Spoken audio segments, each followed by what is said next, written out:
Hey everyone, welcome to episode 2 of Follow Up. I'm here with Ryan Lingbloom. How you doing, Ryan? I'm good. How are you, James? I am always good to see you. I love too, spending buddy. time with you. The Zags play today. They do. I'm feeling good for you. And let's go ahead and define it right now. Okay. So I've heard a lot of people say Gonzaga. Gonzaga. But I want to can we just, before we get started today and follow up, Gonzaga. Gonzaga. We say Gonzaga. Gonzaga. Go Zags, not Zogs. Okay. So as long as we can I don't say know if that, I've heard anyone say Zogs. Well, but I'm saying, like, Yeah, if it's but that's how- Gonzaga, you would say go Zogs. And Yeah. we don't say go Zogs. What is Gonzaga? What is a Gonzaga? Well, Gonzaga is a Jesuit school in Spokane, Washington. Yeah, but what's that name mean?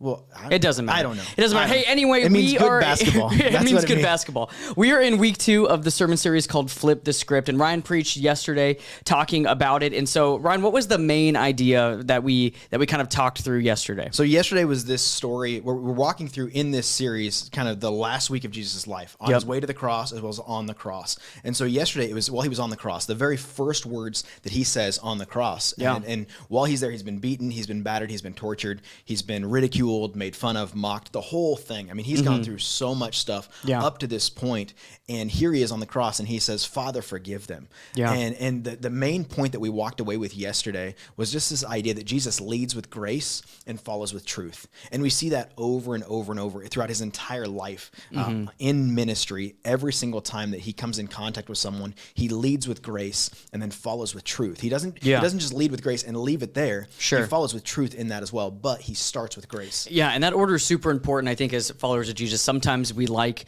to be right more than we like to be relational with people. And so I think sometimes it's easy for us to want to lead with truth and then be like, well, great, it's with grace. And it's like, yeah, but not really. For sure. And, Yeah. and I don't know about you, but a lot of times in relationships that I'm in, it's you do A, B, C, and D, then we can be in a relationship. And so you lead with truth a lot of times and follow You lead with the grace. expectations and then follow with grace. But we expect the other way. Like, if I wrong you, I hope that you would give me grace. And if you wronged me, I'm going to give you truth. That's just the way that we live. And so that's why we call this series Flip the Script. It's because Jesus lives countercultural to how we might live. And the way that he talks, the way that he acts, the way that he goes through his life. And so with this one specifically, Jesus from the cross, after everything he's gone through, says, forgive them.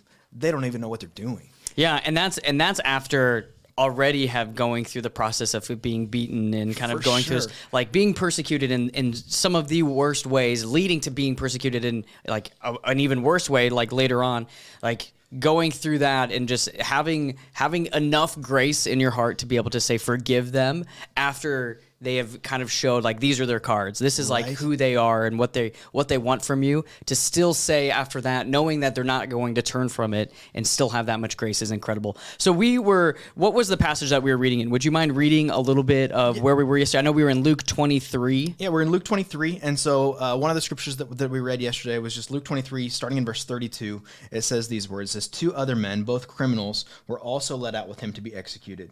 When they came to the place called the Skull, I made the joke yesterday, the Skull is not a lovely place. Yeah. Unless you're a pirate. Or from the Lion King, isn't that like it might the have been, Lion King? it might have been there, but not a lovely place. And so he goes to the Skull there with these 2 criminals, and there they crucified him, which means they basically put him on a cross. That's what crucified means. They put him on a cross along with criminals, one on his right and one on his left. And Jesus said these words, and this is where we flipped the script yesterday. Father, forgive them, for they don't know what they're doing. And so we looked at that text yesterday, and then we also went back and we looked at a text that we looked at about a month ago.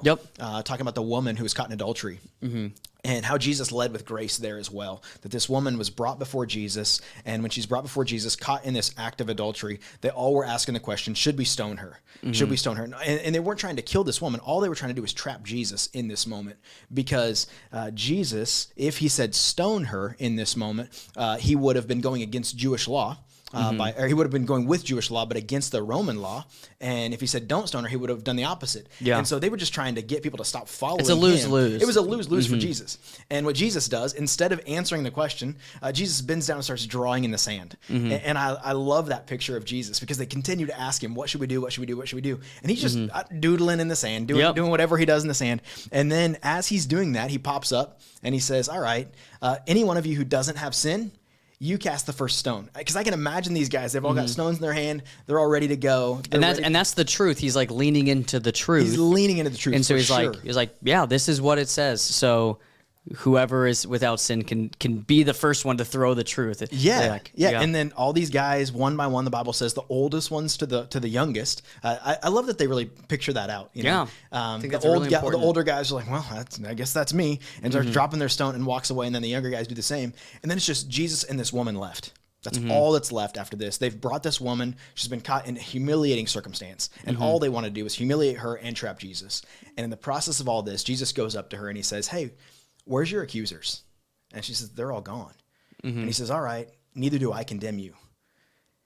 There's grace. Yeah. And then he says, leave your life of sin. And so it's not just, hey, I forgive you. It's I forgive you, but here's some truth behind this. And so that's just the way Jesus lives. He lives where he leads out with grace and he follows with truth. And even from the cross, he does the same. And there's multiple stories. I want to what's some of the ones that maybe miss the cut? Because there is lots of stories of just in general, lots of story like biblical characters kind of leading with grace and then following with truth. So what's some of the ones that maybe didn't make the one that I really wanted to do was, and maybe we'll get this in this series. I don't know. Maybe Scott's preaching this next week, so maybe he'll find a way to fit this one in. Was Peter.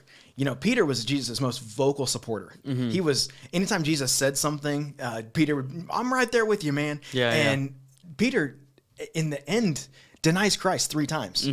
And so you've got this moment where when Jesus comes back to life, and Peter then has to like see him face to face. Like imagine what that's like. You followed this guy for 3 years. He's been your Lord. He's been your rabbi. He's been your teacher. You've learned everything from him. You've stepped on toes many times. You put your foot in your mouth many times with this guy. Many times. And now you see him face to face after you've denied him 3 times.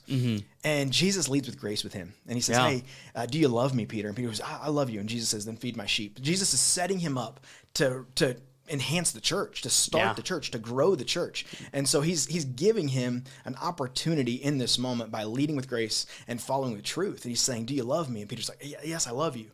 Feed my sheep. Do you love me? 3 times, over and over. I love the picture of 3 times. And that's after he had denied him 3 times. Yeah. So it's kind of coming back to that and kind of the showing him the grace and then leading into setting him up to be this major character that's going to lead the beginning of the church and kind of like run with it for sure for many years. Yeah, he's the rock that Jesus sets up as the leader of the church. And so that's really cool. I love that one. That was one that what's another? Is there another one? The other one for me that I tried to get in this week, and it doesn't really lead with grace except for the fact that Jesus forgives him immediately, is the paralytic.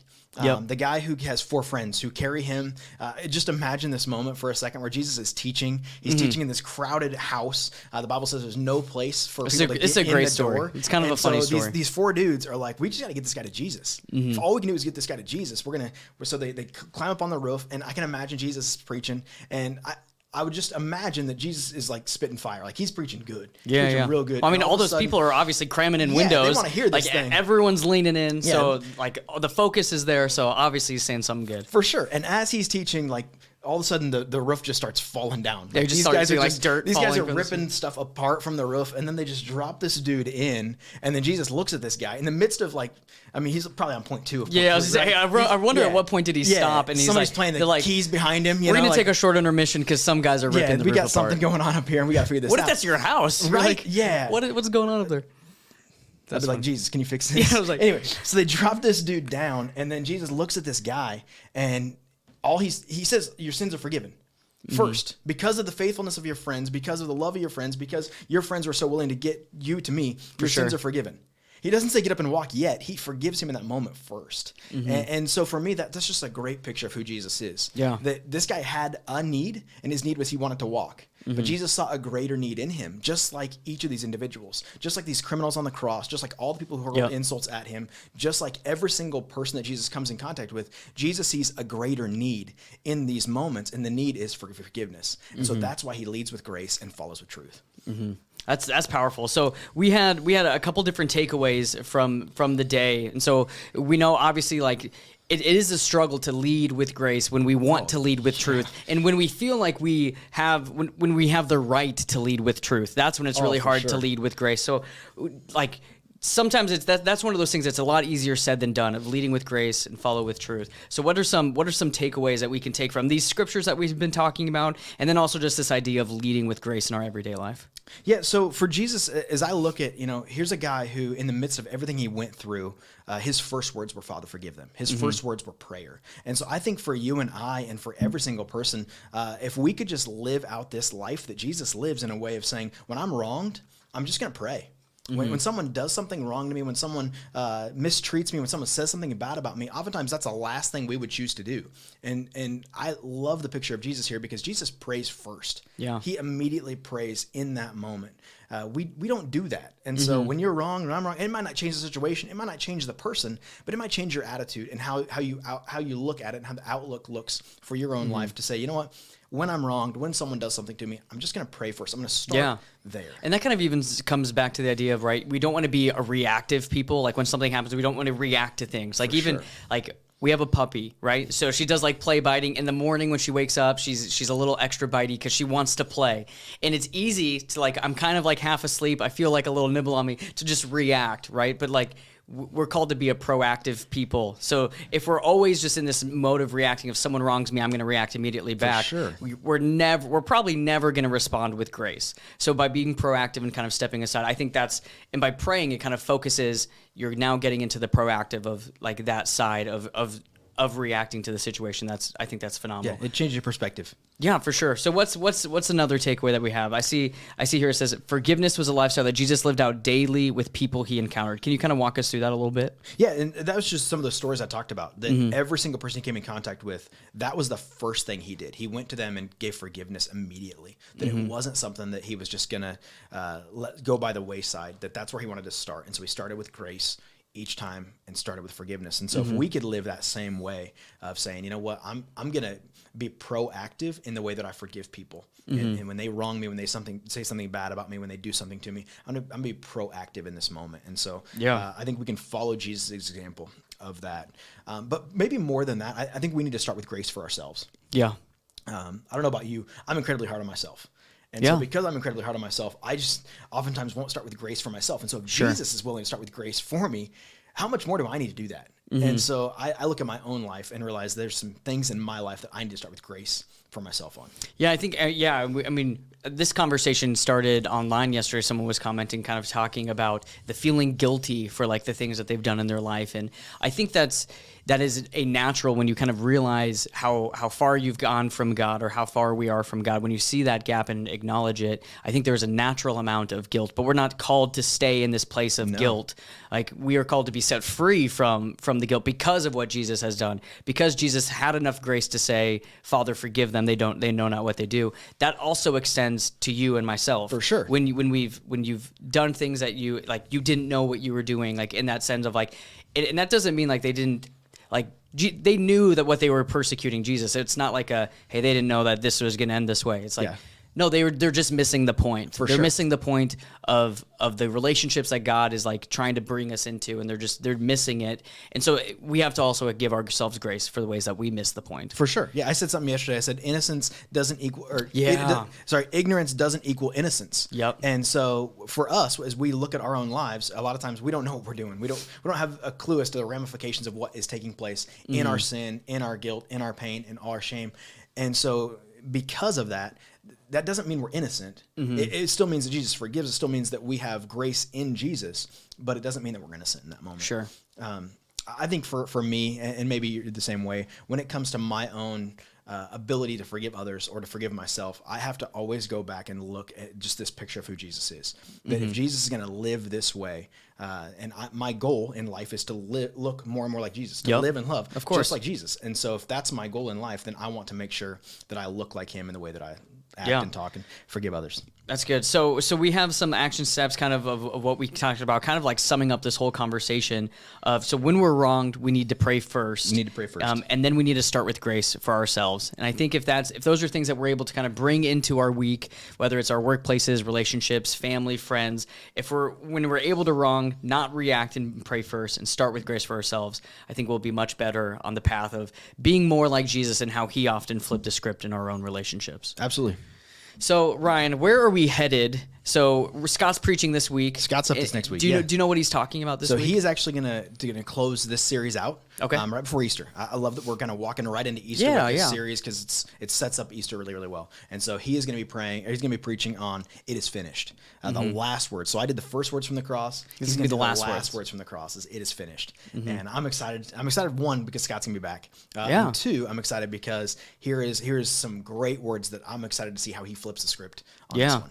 Yeah, so it's gonna be a great one. So if you didn't catch Ryan's sermon, you can check it out on the website. But also we are live Sunday mornings at 9:15 and 10:45, and that's where Scott's gonna be kind of closing up this series, flip the script for us this next week. But tune in next week for the follow up. I'll be sitting here with Scott, and we'll be talking kind of about how what that looked like in terms of flipping the script and how Jesus did that. And then we're also going to be looking forward to what we're going to be doing at Easter, because Easter's exciting, man. Easter's exciting. It's a great time to just remember what God has done for us, and it's going to be a phenomenal time. So you can check us out on anywhere that podcasts are found. So that's all we have for you today. We look forward to seeing you next week.